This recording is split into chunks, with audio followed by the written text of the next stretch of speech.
Hi, it's me again with Corel Draw Tips and Tricks, and somebody sent me a really crude file that I wish I wouldn't have deleted it, but they want to know how to draw this. This is really, really simple. So let's take a rectangle and make it any size you want. Let's go up here to the ratio with the ratio locked. So we're going to type in 4 inches, we'll get a perfect line. We're going to make this thing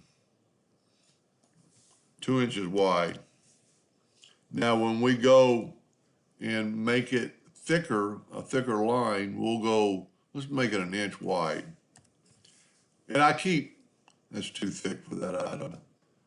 I keep forgetting to, like kind of tell people, you can go right here instead of going down there, and it may be a little bit easier, make it a hairline. If your number, let's make it a 1/2 inch. If you're, like I've always said, if your number's not there, you can always type in whatever number you want. But these are Corel default numbers. Let's go and make this object an outline to an object, and we're going to make it. Now, the thing about it, if we make it bigger, we're going to lose our definition of how big it is. So we'll just use it at 3.51. So we've already created an object. So we left click, right click, and if we make our nudge factor 3.51, watch what happens. We don't want that. Well, we need it to be on top of that line. So we're going to go 3.1 minus 1/2 is 2.51, because the line is 1 inch thick. No, we went with a 1/2 inch line. I forgot.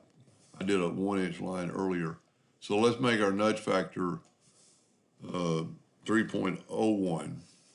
That'll be a 1/2 inch off. Hit the plus key, and see, that's what we wanted. Now, if you will do this, there's a couple ways you could do this. You could do it like we did in a previous video. If we go ahead and take away these lines, well, that's not what we want. Well, let's go ahead and let's keep hitting the plus key on the keyboard or the duplicate key and just keep moving it over. That's good enough. Now we want an odd amount, so we've got 6, we need one more. Because what we're going to do, we're going to take a 2-point line and go from that node over that node. And then when we get rid of one of these lines here, on each end, then we got a solid stop. I'm going to go ahead and, well, here's a good trick too. Take that line and break the curve apart. Then you can get rid of this line, and those 2 lines are already there. Now, then you just need to use your imagination, and we want that to go down, that to up, so we can take away that one. We can take away that one. We can take away that one. Well, I went too far. There we go. And then just take away every other one. And you basically got it, and then just delete these lines. Now, if you were doing something that's quite a bit longer, you're halfway through, because you won't have to delete these lines. And I'll show you in just a second. Now, I would always take the Smart Fill tool and fill that in. Now, but if you want it twice that long, let's go ahead and left click, right click to get an outline. Now, if we had a better number, 3.01 times 7, 1, 2, 3, 4, 5, 6, 7. Let's try it. Take away that's going to be our new nudge factor.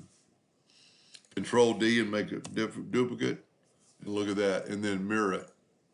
So Corel did the math. Now the good thing about it, we only have to delete these 2 lines. Kind of like I just did a video earlier today to do this kind of stuff, and then always use the Smart Fill tool to fill that in. And then you could just keep going as long as you want it. But that's how to draw it. And then once you've got it drawn, you could squish it down, and of course that's going to change your edges. your roundness of your corners. But that's what he was looking for. I hope that helped him, and thank you for watching.